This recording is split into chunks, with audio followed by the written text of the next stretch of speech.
गुरुपदद्वन्द्वं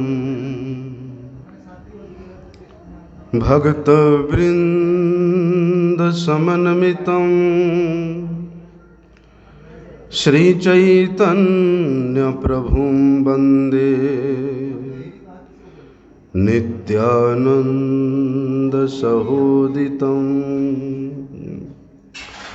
श्रीनन्दनन्दनं वन्दे राधिका चरणद्वयं गोपीजनसमायुक्तं बृन्दावनमनोहरं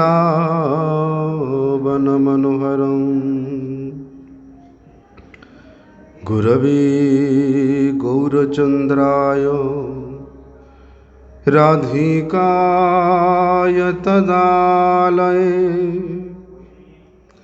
कृष्णाय कृष्णभक्ताय तद्भक्ताय नमो नमः।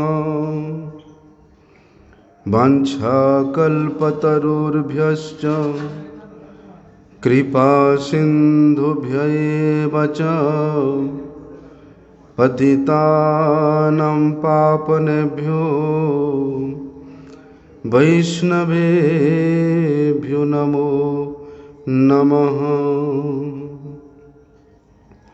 पतितपावन परम करुणामय परम आराध्यतम गुरुपादपद्म ओम विष्णुपाद परमहंस परिव्राजकाचार्य अष्टोत्तर शत श्री श्रीमद् शिल भक्ति वल्लभ तीर्थ गोस्वामी गुरु महाराज जी के श्री अभय चरण कमल में अनंत कोटि साष्टांग दंडवत प्रणाम करते हुए उनकी वह हेतु की कृपा प्रार्थना करता हूँ। हम लोग कई दिनों से श्रील विश्वनाथ चक्रवर्ती पाद जी के द्वारा विरचित श्री माधुर्य कादम्बिनी ग्रंथ के आलोचना के माध्यम से भक्ति देवी के स्वच्छंदता को, भगवत भक्ति के श्रेष्ठता को प्रतिपादित किस प्रकार से किया गया है, उसके विषय में हम लोग विशद रूप से चर्चा कर रहे थे। मोक्ष की अपेक्षा भी भक्ति अत्यधिक श्रेष्ठ है, श्रेष्ठत्व स्थान को प्राप्त हुआ है। उस श्रेष्ठत्व को प्रतिपादन करते हुए श्रील विश्वनाथ चक्रवर्ती ठाकुर जी वर्णन करते हैं कि किंच ज्ञानैक साधन मात्रत्वं भक्तिरित्यैर्ज्ञेयोच्यते तो ज्ञान साध्यात् मोक्षादपि तस्याः परमोत्कर्षम् एवालोच्यते। मुक्तिं ददाति कर्हिचित् स्मनभक्ति योगम् मुक्तानाम् अपि सिद्धानां नारायण परायणः सुदुर्लभ प्रशांतात्मा कोटिष्वपि महामुनेः। कोई व्यक्ति कहते हैं जो अज्ञ व्यक्ति है, जो नहीं जानते हैं, लेकिन वे अपने आप को अत्यधिक ज्ञानी के रूप में, अत्यधिक पंडित के रूप में समाज के सामने लोक रंजन के लिए प्रस्तुत करते हैं। वैसे लोग केवल मात्र ज्ञान को ही, एकमात्र ज्ञान को ही भक्ति के साधक के रूप में वर्णन करते हैं। ना केवल वर्णन करते, भक्तिपुत हृदय वाले साधकों के हृदय में एक अनिच्छा युक्त आलोडन भी सृष्टि करते हैं। परंतु ज्ञान का साध्य जो मुक्ति है, उससे भी भक्ति का परम उत्कर्ष शास्त्रों में अनेक स्थलों पे विविध रूप से वर्णन किया गया है। श्रीमद् भागवत में तो ऐसा वर्णन आता है। इधर बैठ जाओ, कोई बात नहीं, सामने बैठ जाओ, हाँ आराम से बैठ जाओ। श्रीमद् भागवत में तो ऐसे वर्णन आता है कि भले ही भगवान मुक्ति दे दे, लेकिन वे कभी भी भक्ति प्रदान नहीं करते। क्यों? ऐसे कई जगह में वर्णन आता है कि मुक्तानाम अपि सिद्धानाम नारायण परायणः, कि करोड़ों करोड़ों सिद्ध मुक्तों में से भी नारायण परायण व्यक्ति, श्री हरि सेवा परायण व्यक्ति, श्री हरि में अपने चित्त को निविष्ट करने वाला व्यक्ति, श्री हरि के लिए अपने जीवन को धारण करने वाला व्यक्ति, हरि कथा को लेकर के, हरि सेवा को लेकर के जिनका प्राण वंचित होता है, ऐसे व्यक्ति बड़ा ही दुर्लभ है। इस प्रकार शास्त्रों में भक्ति के श्रेष्ठता को प्रतिपादन करने के लिए अनेक रूप से शास्त्रों का वचन है। ज्ञान से भक्ति श्रेष्ठ है, ज्ञान से भक्ति का उत्कर्ष इतना अधिक है कि शास्त्रों में भूरी भूरी जगह में इसका वर्णन मिलता है। ज्ञान के द्वारा जो मुक्ति मिलती है, वो मुक्ति से भी और अधिक महिमा भक्ति की है। क्योंकि भगवान स्वयं कहते हैं कि साक्षात मुक्ति भी सालोक्य साष्टि सामीप्य सारूपेकत्वप्युत दीयमानम न गिनन्ति बिना मत सेवनम जना, कि ये जो 6 प्रकार के मुक्ति है, उसको भी अगर मैं अपने भक्तों को प्रदान करूं, याचना करूं, या मुक्ति देवी स्वयं जा कर के मेरे भक्तों के सामने हाथ जोड़ करके निवेदन करे अपने को स्वीकार करने के लिए, तो भी मेरे भक्त उन मुक्ति के तरफ दृष्टिपात भी नहीं करते। किसके बदले? मेरे सेवा के बदले, मेरे भक्ति के बदले। इसलिए जिस ज्ञान के द्वारा मोक्ष प्राप्त होती है, मुक्ति प्राप्त होती है, उस मुक्ति से ही भक्ति का इतना श्रेष्ठत्व शास्त्रों में हमारे गोस्वामी ने प्रतिपादित किया है, तो फिर ज्ञान को हम किस प्रकार से, मोक्ष को हम किस प्रकार से भक्ति से श्रेष्ठ के रूप में विवेचना कर सकते हैं। श्री विश्वनाथ चक्रवर्ती जी ने मुक्ति से पहले हम लोगों ने इसका विशद चर्चा किया था कि कर्म, ज्ञान, योग जितना जितना भी साधक है, साधन है, उन समस्त साधनों से भक्ति साधना को सर्वश्रेष्ठ साधना के रूप में वर्णन किया गया है। क्योंकि कर्म, ज्ञान, योग, तपस्या ये प्रतिक्षण भक्ति के ऊपर ही डिपेंड रहते हैं। भक्ति के बिना उनका कार्यकारिणी क्षमता कभी भी प्राप्तता नहीं होता है। इसलिए उनको किसी किसी विशेष जगह में भक्ति के बाधक के रूप में वर्णन किया गया है। यद्यपि कहीं कहीं ज्ञान को भक्ति का साधक के रूप में वर्णन किया गया है, वो तब तक के लिए, लेकिन वो ज्ञान भी किस प्रकार के? भक्ति युक्त ज्ञान। इसलिए उस ज्ञान को प्राप्त करने के लिए तद विज्ञानार्थम स गुरुम एव अभिगच्छेत, बोलते उस ज्ञान को, उस विज्ञान को प्राप्त करने के लिए मंगलकांक्षी व्यक्ति को क्या करना चाहिए?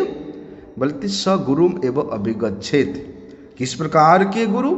श्रोत्रियम ब्रह्मनिष्ठम, जो समस्त प्रकार के स्मृति शास्त्र है उसमें पारंगत हो, ऐसे गुरु। ना केवल श्रुति शास्त्र में पारंगत होने से गुरु होने का योग्यता प्राप्त होता है, प्रत्युत ब्रह्मनिष्ठ होना विशेष आवश्यकता होता है। जिन्होंने भगवान श्री हरि के कृपा को अपने हृदय में अनुभव किया, उस पर ब्रह्म को साक्षात जिन्होंने अपने हृदय में अनुभव किया, उनकी कृपा के बिना जो अपने आप का लेश मात्र भी जहाँ पर अपना प्रतिष्ठा को हो, मान को हो, अभिमान को हो तिरस्कार कर दिया है, ऐसे जो भक्त है वे ही केवल गुरु होने योग्य है।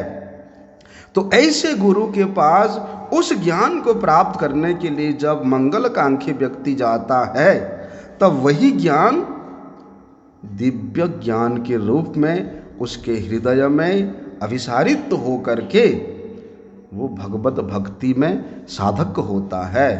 अन्यथा ज्ञान को तो नित्यता भक्ति के बाधक के रूप में अनेक शास्त्र वर्णन करते हैं, क्योंकि ज्ञाने प्रयासमुदपस्सनमन्त एव, ज्ञान के प्रयास के द्वारा आज तक कोई भगवान को प्राप्त किया है ऐसा कहीं भी उदाहरण दृष्टांत देखने को नहीं मिलता है। इसीलिए श्रील विश्वनाथ चक्रवर्ती पाद जी ने भक्ति साधना में भक्ति साधक को साक्षात भगवत भक्ति को स्वतंत्रता का स्थान प्रदान किया है कि भगवत भक्ति, भगवान के भक्त ना तो ज्ञान के, ना तो कर्म के, ना तो योग के अधीन रहते हैं। इसलिए भक्ति स्वतंत्र है और ज्ञान कर्म योग ये परतंत्र है।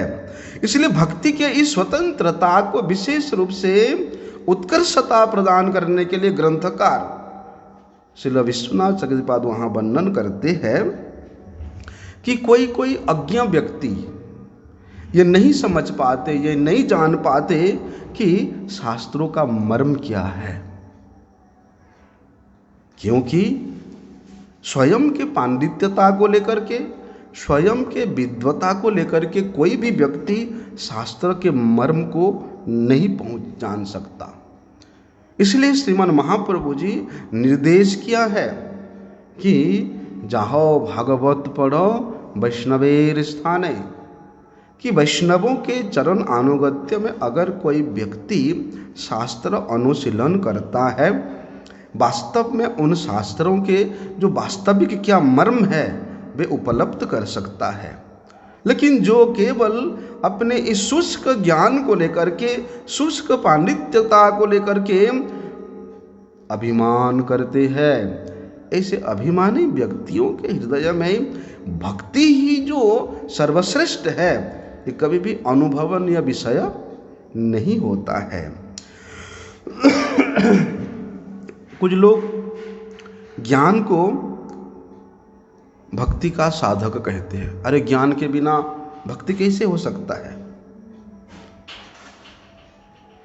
उन लोगों के मत के अनुसार जब तक परतत्व ज्ञान, आत्मतत्व ज्ञान नहीं होगा तब तक जीव भक्ति में प्रवृत्त नहीं हो सकता है। लेकिन भक्ति ऐसा है, भक्ति जिसके हृदय में प्रादुर्भूत हो जाती है स्वतः वहाँ आत्मतत्व ज्ञान हो जाता है, स्वतः वहाँ परतत्व ज्ञान हो जाता है। वहाँ दूसरे किसी भी प्रकार की साधनाओं की आवश्यकता नहीं होती है। लेकिन वे भक्ति हमको प्राप्त कैसे होगा? भक्तिस्तु भगवत भक्त संगेन परिजायते। जब तक भगवान के भक्तों की संग नहीं करेंगे, उनके मुख विगलित विरजवती हरिकथा को श्रवण नहीं करेंगे, उनके चरण सेवा में अनुरागी नहीं होंगे, तब तक वे भक्ति देवी भी किसी के हृदय में प्रकट नहीं होते हैं। इसलिए भक्ति देवी को अपने हृदय में ज्वाजल्यमान स्थिति को प्राप्त कराने के लिए क्या करना पड़ेगा?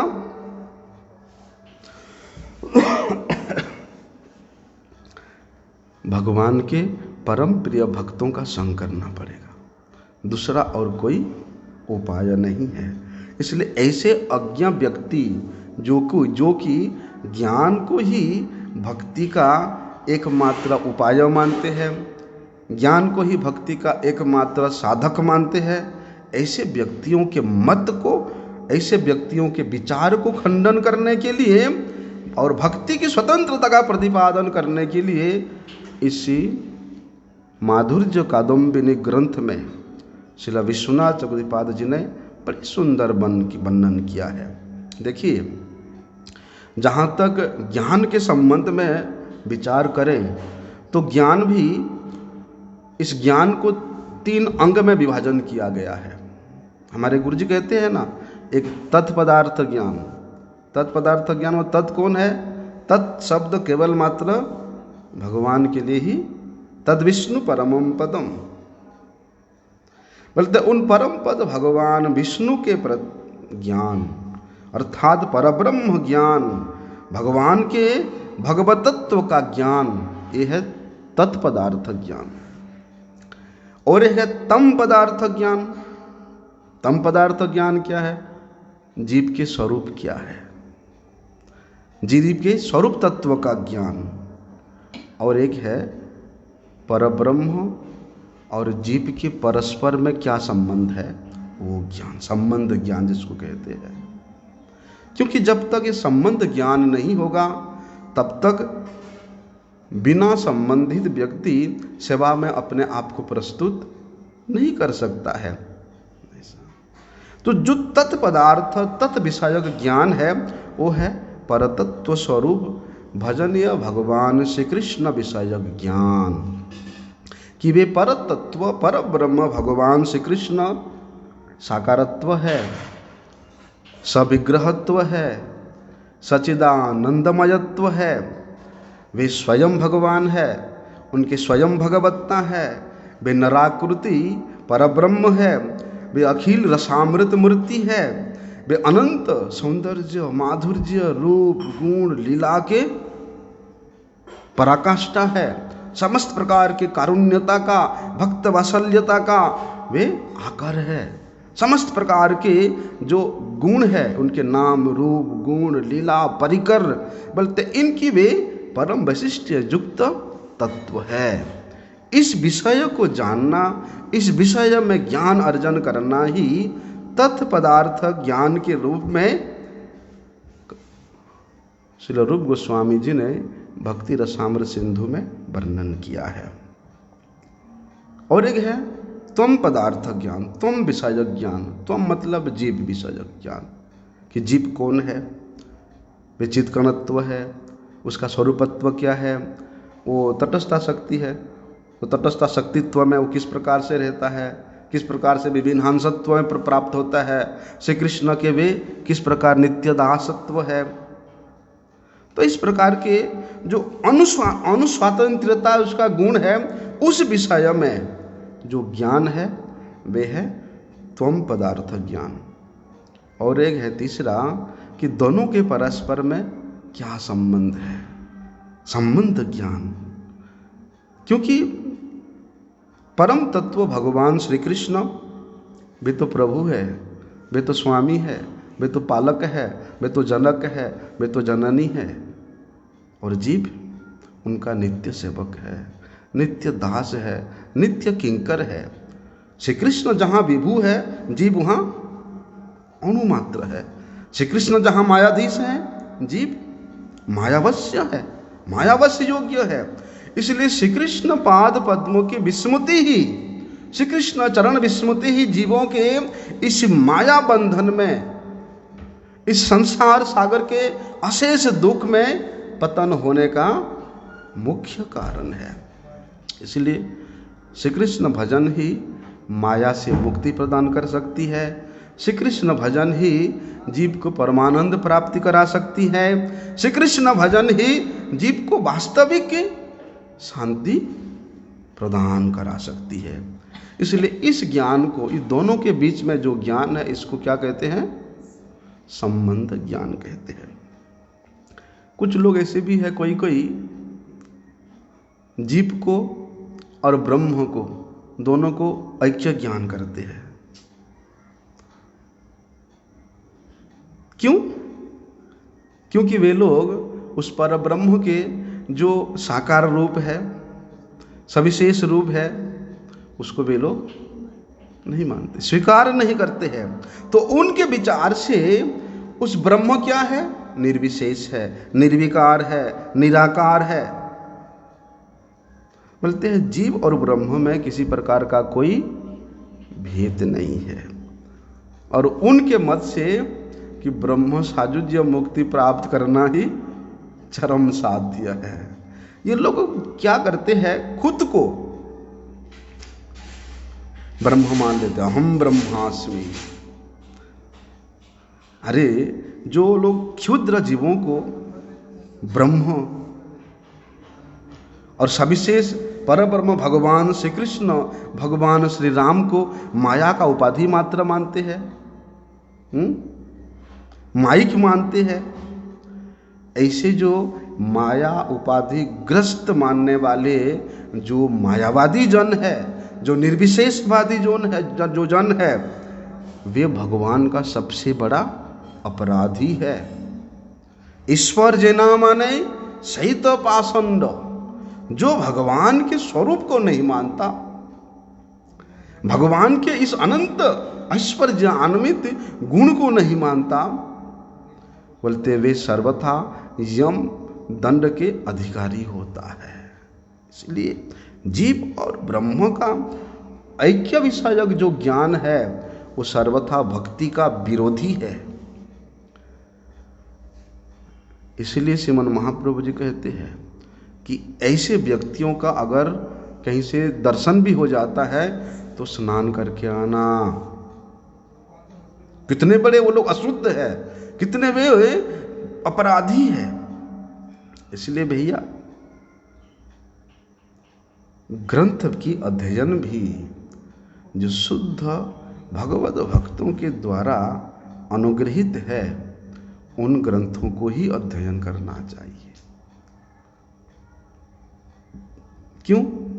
क्योंकि सत्संग के द्वारा साधु संग ही भक्ति साधना का मुख्य अंग है, श्रेष्ठ अंग है। किसी परम स्वतंत्र साधु की, महत् पुरुष की, भगवत भक्त की कृपा से ही साधु संग में साधु के मुख से भगवती कथा श्रवण करने का श्रद्धा प्राप्त होती है। क्योंकि यही श्रद्धा ही इस भक्ति साम्राज्य के प्रथम द्वार है। आदो श्रद्धा अतः साधु संग। बोलते वे श्रद्धा अगर किसी जीव के हृदय में है तो उसको भैया खोने मत दो। उस श्रद्धा को वहीं लगाओ जहां बड़े बड़े लगा नहीं पाते हैं। कहां पर? कि कृष्ण भक्ति रसभाविता मति यति कुतो अपि लभ्यते। कृष्ण भक्ति रसभाविता मति कौन है? भगवान के भक्त है, संत जन है, रसिक जन है। बोलते ऐसे मति, ऐसे संग अगर कहीं मिल जाता है तो अपने श्रद्धा को, अपने लोभ को वहीं लगाओ। उस श्रद्धा मूल्य, उस लोभ के मूल्य में उसको खरीद लो। उसको खरीदने के लिए दूसरा और कोई मूल्य नहीं है। निताई श्रद्धा मूल्य, वो श्रद्धा मूल्य में वो नाम, बाजार में वो नाम खरीद सकते हैं, अन्यथा नहीं। इसलिए कहते हैं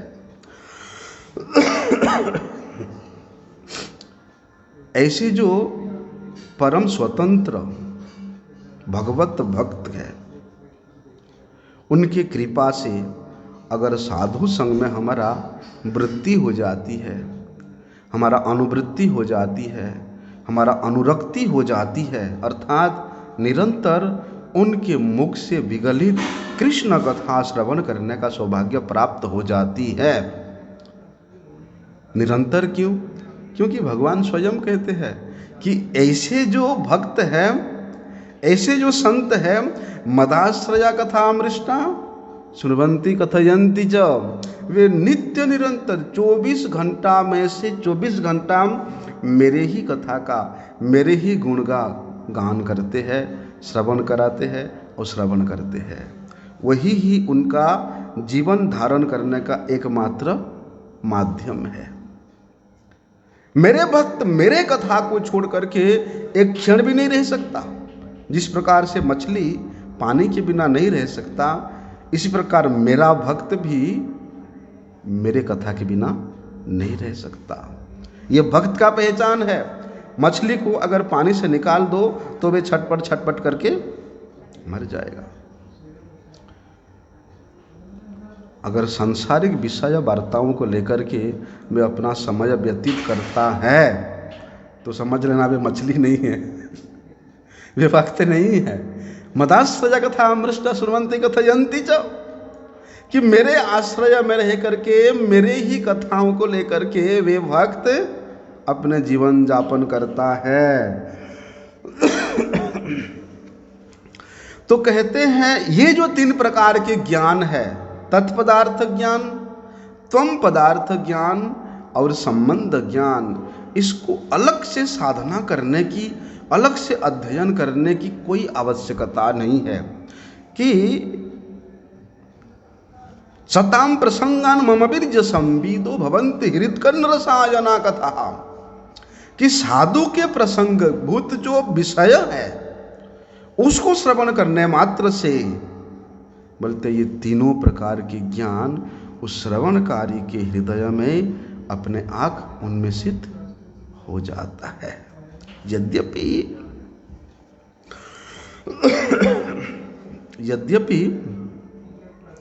पृथक रूप से, अलग रूप से, स्वतंत्र रूप से उस ज्ञान को प्राप्त नहीं करने पर सत्संग में, साधु संग में, भजन में प्रवृत्ति असंभव होती है, तभी जाके ज्ञान को भक्ति का साधक कहा जा सकता है।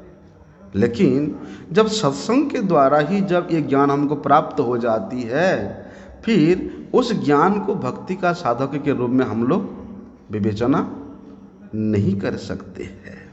क्यों? कभी कभी किसी किसी स्थान पे, किसी किसी क्षेत्र पे ऐसा होता है कि ज्ञान को ही भक्ति का द्वार के रूप में देखने को मिलता है।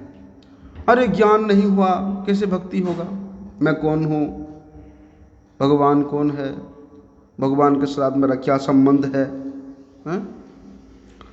बोलते उसी समय तक उस ज्ञान को भक्ति का साधक के रूप में वर्णन कर सकते हैं जब तक उस साधक के हृदय में भक्ति की प्रादुर्भाव ना हो जाए। भक्ति प्रादुर्भाव होने के बाद, भक्ति में प्रवेश करने के बाद, भक्ति में योग्यता प्राप्त करने के बाद फिर उस ज्ञान को भक्ति के अंग के रूप में कभी भी वर्णन नहीं कर सकते हैं। लेकिन जहाँ तक विचारणीय विषय है कि उस ज्ञान को प्राप्त करने के लिए ही मंगलाकांक्षी शिष्य गुरुमेव अभिगच्छेद, गुरु के चरण में शरणापन्न होता है। लेकिन गुरु अगर भक्ति युक्त परब्रह्म में परब्रह्म में निष्णात होगा तो वे भक्ति युक्त ज्ञान ही प्रदान करेगा।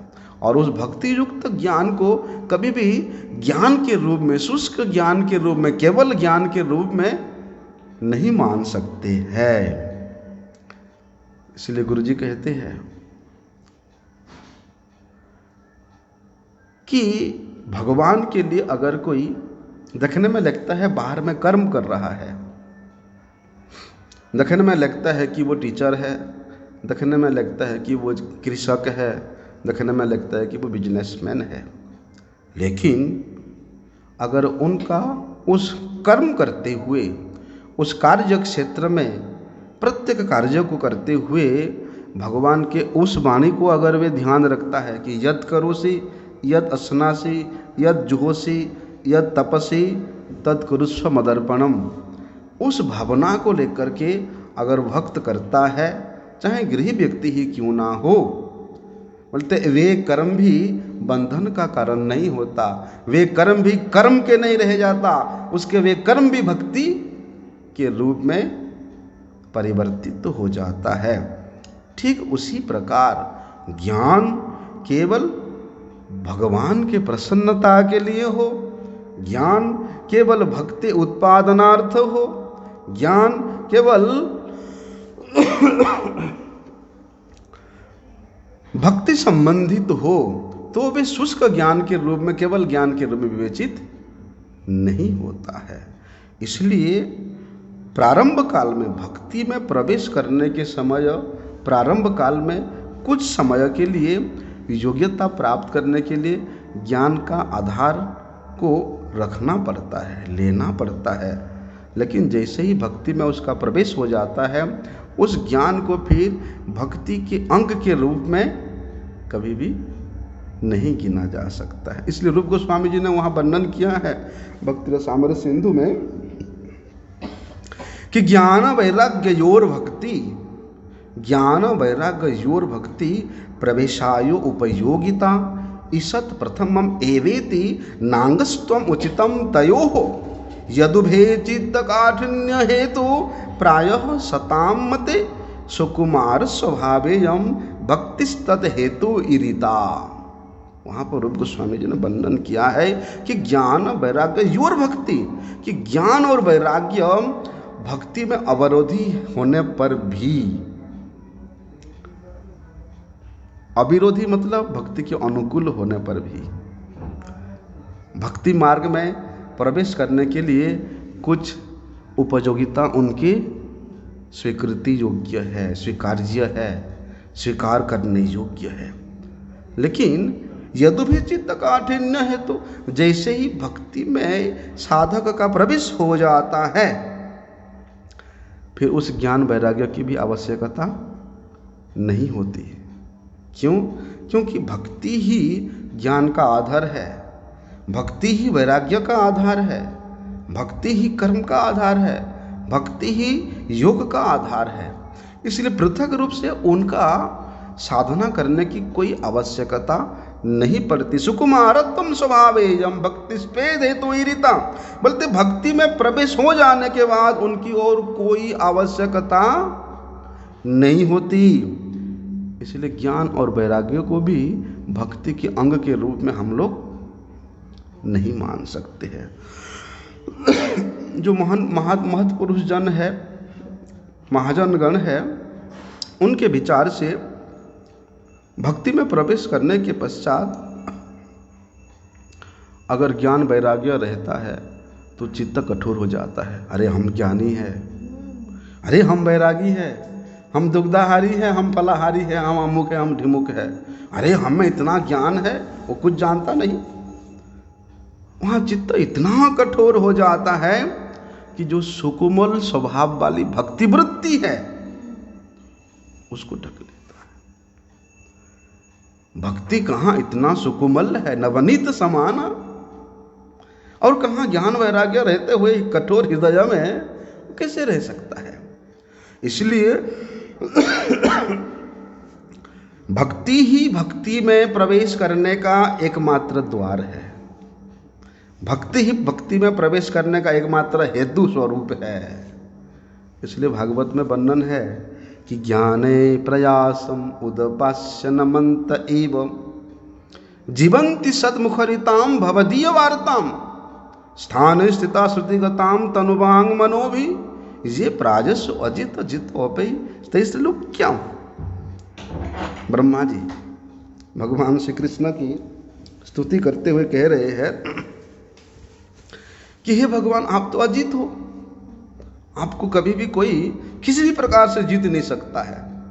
दम से, सम से, नियम से, प्राणायाम से, हैं, किसी भी प्रकार से आपको कोई नहीं जीत सकता है। इसलिए आपका एक नाम अजित है। लेकिन ज्ञाने प्रजा समुदपास्य नमंत एव, कि जो लोग इस जगत में, इस विश्व में आपके स्वरूप का, आपके ऐश्वर्य का, आपके महात्म्यों का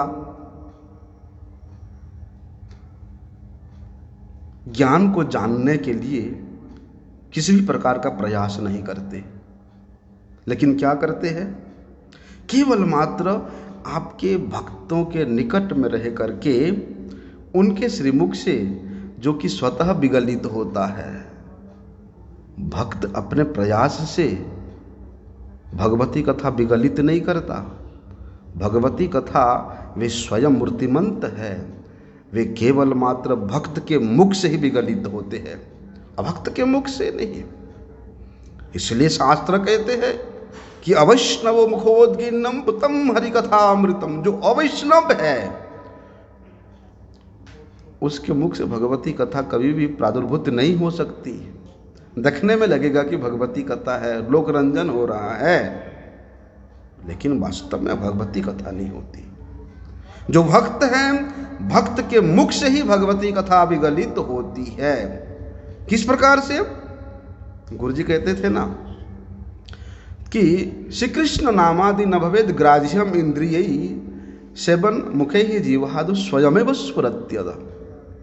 क्योंकि उस महात्मा का, उस भक्त का प्रत्येक इंद्रिय श्री कृष्ण सेवनमुख है।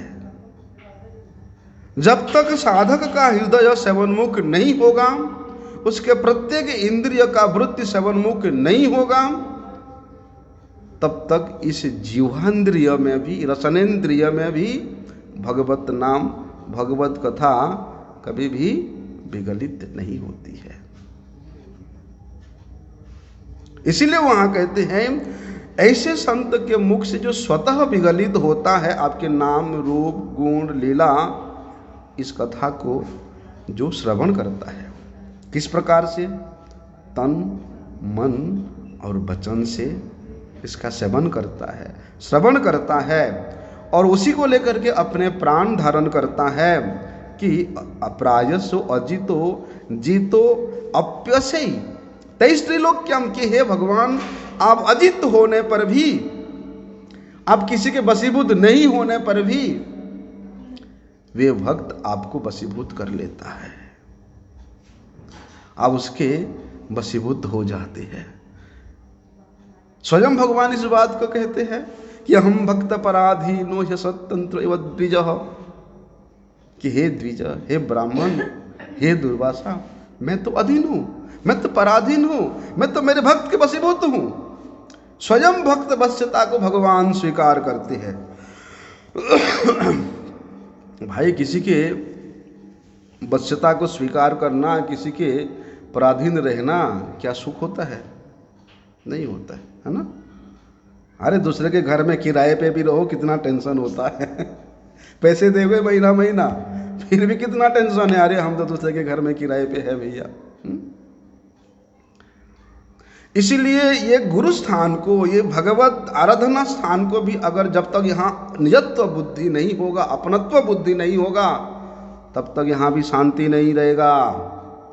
इसलिए गुरु जी कहते थे यहाँ का एक एक वस्तु सब भगवान का वस्तु है। इसलिए प्रत्येक वस्तु को अपना मान करके संरक्षण करना, सुरक्षित करना, यत्न करना ही हमारा कर्तव्य है। उसका वो सेवा कर लिया, करो जैसे करो, मुझे क्या लेना देना, मेरा तो मेरा है। नहीं, श्रीमती राधा रानी हमारी शिक्षा गुरु है। वे हमें शिक्षा देती है क्या? कि श्री कृष्ण का प्रत्येक सेवा हमारा है, मेरा सेवा है। अगर इस सेवा में कोई थोड़ा सा मुझे साहाय्य कर दे तो मैं हमेशा उसके प्रति कृतार्थ हूँ। इसलिए गुरु स्थान, ये भगवत आराधना स्थान, यहाँ का प्रत्येक सेवा को निजस्व सेवा, निजत्व बुद्धि, अपनत्व बुद्धि से जब हम देखेंगे, तब जाके यहाँ हमारा अपनत्व, ममता होगा, स्नेह होगा, आसक्ति होगा। भगवती वस्तु में, भगवती सेवन वस्तु में, भगवती और आराधन वस्तु में अगर हमारा आसक्ति होता है, वही आसक्ति ही वास्तव में श्रेष्ठ आसक्ति है, जिस आसक्ति को कि उस तमाम संसार के आसक्तियों से समूल नष्ट कर देता है। भगवान के लिए अगर कोई एक क्षण भी रोता है तो दुनिया के तमाम रोना धोना इस रोने धोने से बंद हो जाता है। इसलिए भगवान के लिए जो होता है वो भगवान को वशीभूत कर लेता है। तभी भगवान वहाँ कहते हैं, मुझे वहाँ भैया वशीभूत होने पर भी, वहाँ पराधीन होने पर भी मुझे वहाँ बड़े सुखी होते। लेकिन कोई कोई अज्ञ व्यक्ति, जो लोग नहीं जानते हैं, वो लोग कहते हैं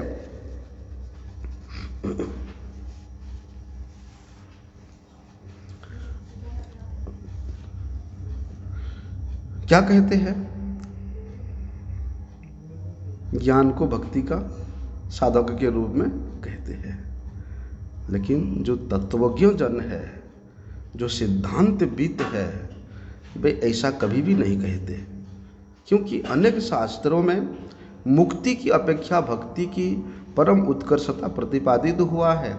श्रील कविराज श्रील विश्वनाथ जगदीपाद जी ने श्रीमद् भागवतम के उस श्लोक का उद्धरण करके ही बताते हैं कि राजन पति गुरुरलम भवताम यदुनम दैवम प्रिय कुलपति क्वच किंकरो वह अस्त्वैवमेंग भगवान भजताम मुकुंदो मुक्तिम ददाति करिचित स्वर्ण भक्ति योगम। परीक्षित महाराज परीक्षित महाराज को सुखदेव गोस्वामी जी कहते हैं कि भगवान मुकुंद वे स्वयं पांडवों के और यदुवंशियों के स्वामी है, गुरु है, पति है, इष्टदेव है, सुहृत है, कुलपति है और उनके पालक भी है। कभी कभी तो भगवान उनके आज्ञाकारी भी बन जाते हैं। शनयोर उभयोर मध्य रथम स्थापय अच्युत, हे अच्युत मेरे रथ को दोनों सेनाओं के बीच में ले चलो, ले चलो। भगवान उनके स्वामी गुरुपति रलम भवताम यदुनम, उनके कुलपति है, पालक है, स्वामी है, इष्ट देव सब कुछ है। कभी कभी उनका आज्ञाकारी सेवक भी बन जाते हैं। तो भगवान ऐसे जनहितकारी, ऐसे जगत कल्याणकारी, ऐसे भुवन मंगलकारी होते हुए भी भजन करने वाले को मुक्ति दे देते हैं। नस्म भक्ति योगम, प्रेम भक्ति कभी किसी को नहीं देते। क्यों नहीं देते? अरे उस प्रेम भक्ति को प्राप्त करने के लिए ही तो, भगवान के चरणों की सेवा प्राप्त करने के लिए ही तो सब कुछ है। लेकिन भगवान क्या इतना निष्ठुर है? अरे भैया तुम्हारे भजन कर रहे हैं, तुम्हारे सेवा कर रहे हैं, फिर तुम क्यों नहीं देते हो? इसको सुन करके परीक्षित महाराज बड़े दुखी हुए। क्यों दुखी हुए? कहते हैं भगवान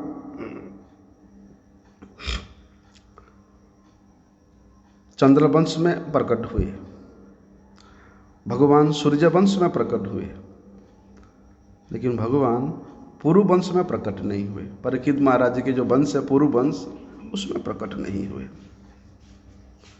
तो उसको सुनकर के परीक्षित महाराज के मन में दुख तो हुआ, लेकिन उनके मन के दुख को जान करके सुखदेव गोस्वामी जी उनको यही मुक्ति अपेक्षा भक्ति की श्रेष्ठता को प्रतिपादन करने के लिए श्लोक बता रहे हैं। कहते हैं कि परीक्षित महाराज जी देखो, जिस कुल में भगवान का अवतरण हुआ है उस कुल से श्रेष्ठ वही कुल है जिस कुल में उनके भक्ति का अवतरण हुआ है। कैसे? जिस कुल में भगवान का अवतार हुआ है उस कुल की अपेक्षा भक्ति का अवतार होने वाला कुल ही अधिक प्रशंसनीय है। क्यों? क्योंकि भगवान भक्ति के अधीन है, भगवान भक्त के वशीभूत होते हैं। यद्यपि पूर्व वंश में भगवान का कोई अवतार नहीं हुआ है, ये बात तो सत्य है, किंतु उनके भक्त का अवतार हुआ है। पूर्व वंश में कितनी भक्त हुए, कितनी भक्त हुए, ये निश्चित है। क्योंकि भगवान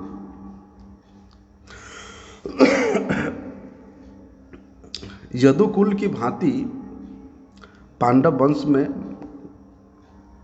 उनका भी संरक्षक थे, उनका भी पालक थे। यदुकुल के प्रति उनका जितना अपना ममत्व नहीं था, उससे कहीं अधिक गुना ममत्व पांडव वंश के प्रति है। उन्हीं के ही तो उपदेष्टा थे, उन्हीं के ही तो उपास्य थे, उन्हीं के ही तो सुहृत थे, उन्हीं के ही तो नियंता थे, उन्हीं के ही तो दूत का कार्य करते थे। कभी कभी तो भगवान उन पांडवों के दास भी हुए, उनके सेवक भी हुए। क्यों हुए? क्योंकि वहां भक्त है। उस भक्त के दास बनने के लिए, उस भक्त के सेवक बनने के लिए भी भगवान अपने आप को बड़े सौभाग्यशाली मानते हैं, दूत का कार्य करते हैं। क्योंकि भक्ति के व्यतीत, भक्ति को छोड़ करके दूसरे किसी भी उपाय से भगवान वशीभूत नहीं होते हैं, और ना ही कभी ऐसा देखा गया है। हमेशा भक्त के अधीन, भक्त के द्वारा ही वशीभूत हुए हैं भगवान। इसीलिए भैया ये भक्ति अत्यंत दुर्लभ वस्तु है। भगवान अपनी उपासना करने वालों को, भजन करने वालों को भले ही मुक्ति प्रदान कर देते हैं, परंतु न स्वभक्ति योगम, स्वयं की प्रेम भक्ति वे कदापि नहीं देते। मुक्ति देते लेते तो मुकुंद है, मुक्तिम ददाति करहिचित मुकुंद नाम अभिधीयेति। मुक्ति देने के कारण वे मुकुंद है, लेकिन वे प्रेम भक्ति कदापि नहीं देते। तो क्या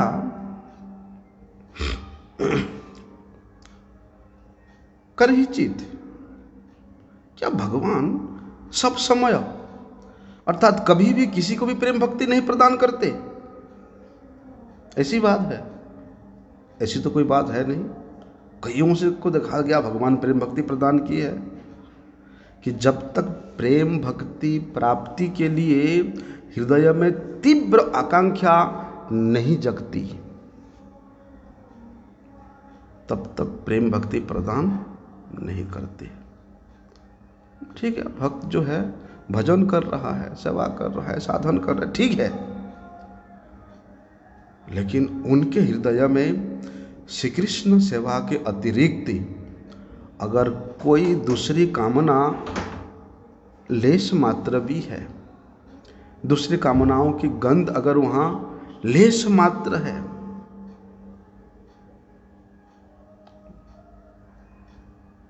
रात को सोता है, 24 घंटा हरि नाम करता है, 3 लाख हरि नाम करता है, 1 लाख हरि नाम करता है, ये करता है, वो करता है, लेकिन अगर लेश मात्र भी कृष्ण सेवा के अतिरिक्त, कृष्ण सुख के अतिरिक्त स्वयं के सुख का अगर अभिलाषा हो जाता है, तो भी वे प्रेम भक्ति प्राप्त का पात्र नहीं होता है। कर रहा है, ठीक है, उसको भगवान प्रेम भक्ति प्रदान नहीं करते। इसलिए कविराज गोस्वामी जी ने श्री चैतन्य चरितामृत वर्णन किया है कि कृष्ण यदि छूटे भक्ति भुक्ति मुक्ति दिया, कबू भक्ति ना देन राखेन लुकाइया। कि भजनशील व्यक्तियों के हृदय में भगवान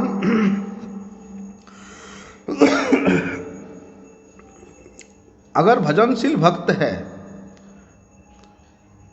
लेकिन उसके हृदय में भुक्ति मुक्ति की अभिलाषा रहती है, वासना रहती है, तो श्री कृष्ण उनको प्रेम भक्ति प्रदान नहीं करते।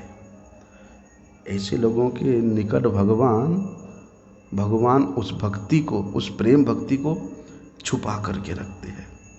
जैसे होता है ना,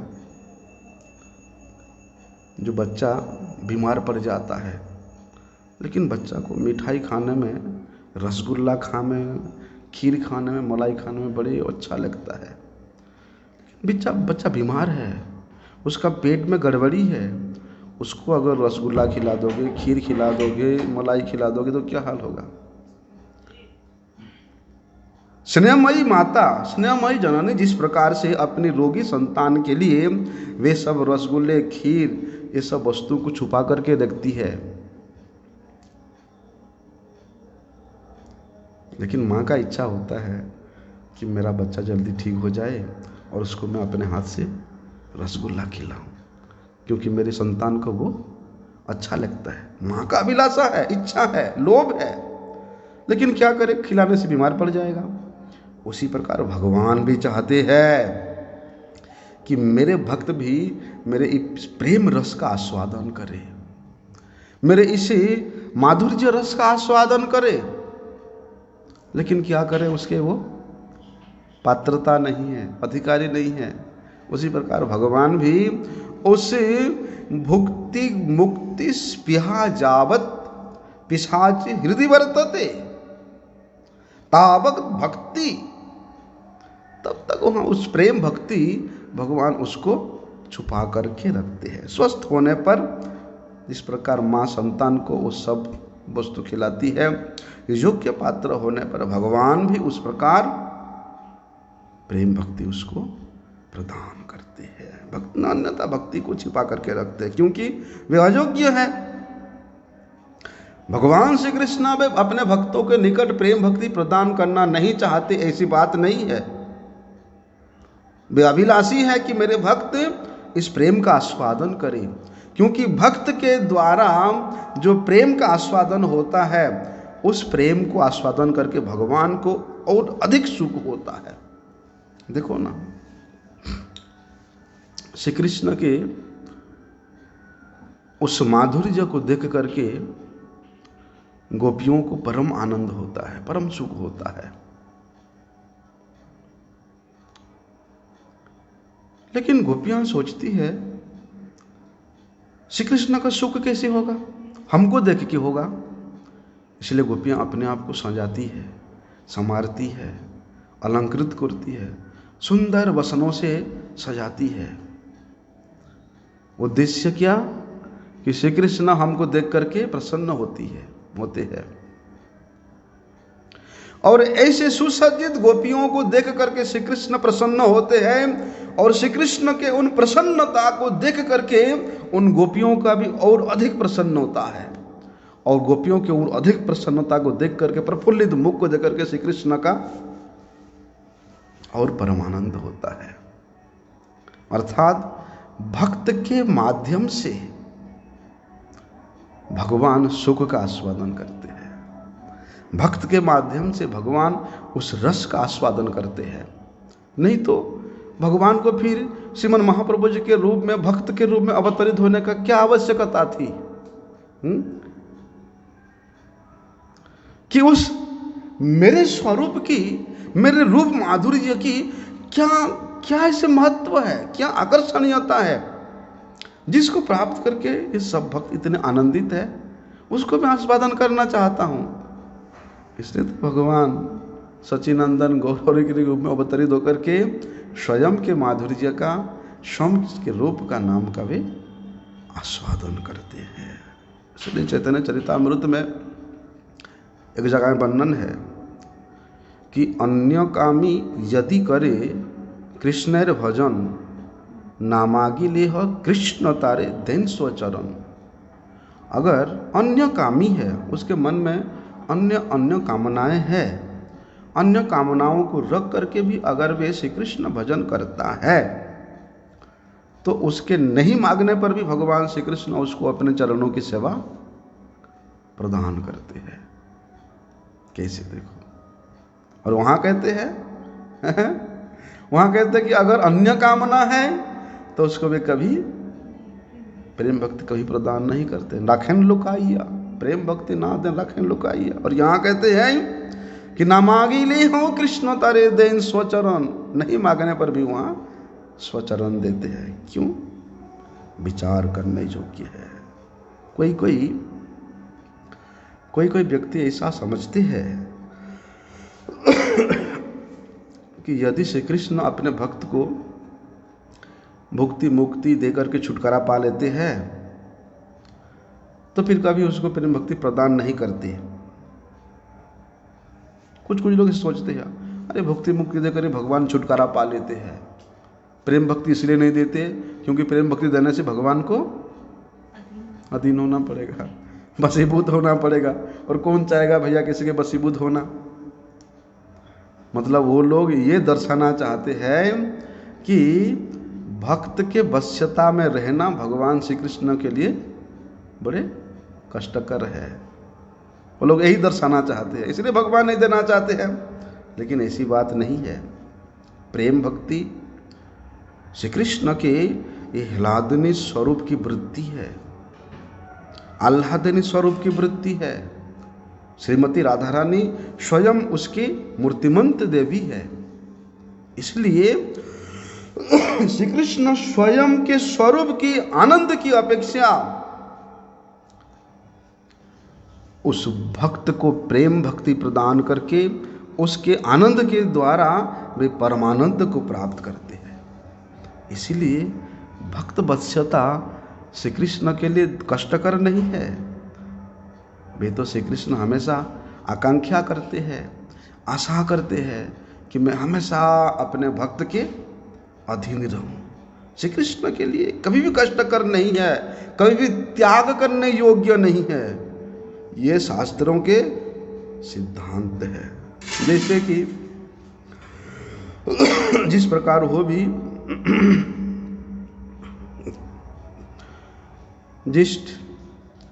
जिस ज्ञान साध्य मुक्ति की अपेक्षा भक्ति की इतना श्रेष्ठता है, इतना श्रेष्ठत्व है, वह ज्ञान क्या कभी भक्ति का साधक हो सकता है? वह ज्ञान कभी भक्ति का अंग हो सकता है? इसलिए श्री विश्वनाथ सरस्वती ठाकुर जी ने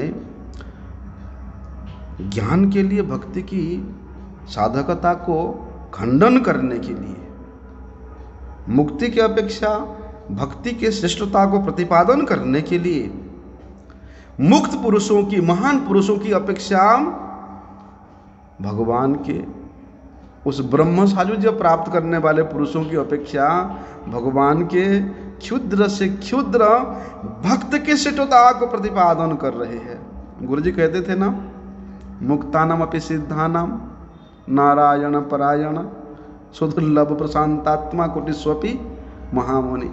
गुरु जी प्राय ये बात कहा करते थे क्या कि ऐसे जो मुक्त पुरुष है, जीवन मुक्त पुरुष है, जो कि उस ब्रह्म सायुज्य प्राप्त करने के लिए योग्य है या उस ब्रह्म सायुज्य मुक्ति के निकट पहुंच गए हैं, ऐसे मुक्त पुरुष, कोटि कोटि मुक्त पुरुषों की अपेक्षा नारायण परायण प्रशांत चित्त भक्त पाना बड़ा ही दुर्लभ है, सुदुर्लभ है, विरल है। इसलिए इस टीका के श्लोक को श्री राजीव गोस्वामी पाद जी ने बड़े सुंदर रूप से वर्णन किया है।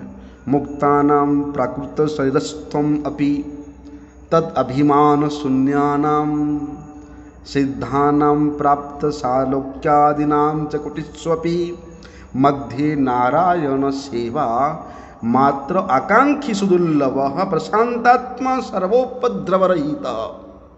बहुत सुंदर व्याख्या किया जी गोस्वामी जी ने, उसको हम कल श्रवण करेंगे। वांछा कल्पतरुर्भ्यश्च कृपा सिंधुभ्यैव च पतितानां पावनेभ्यो वैष्णवेभ्यो नमो नमः।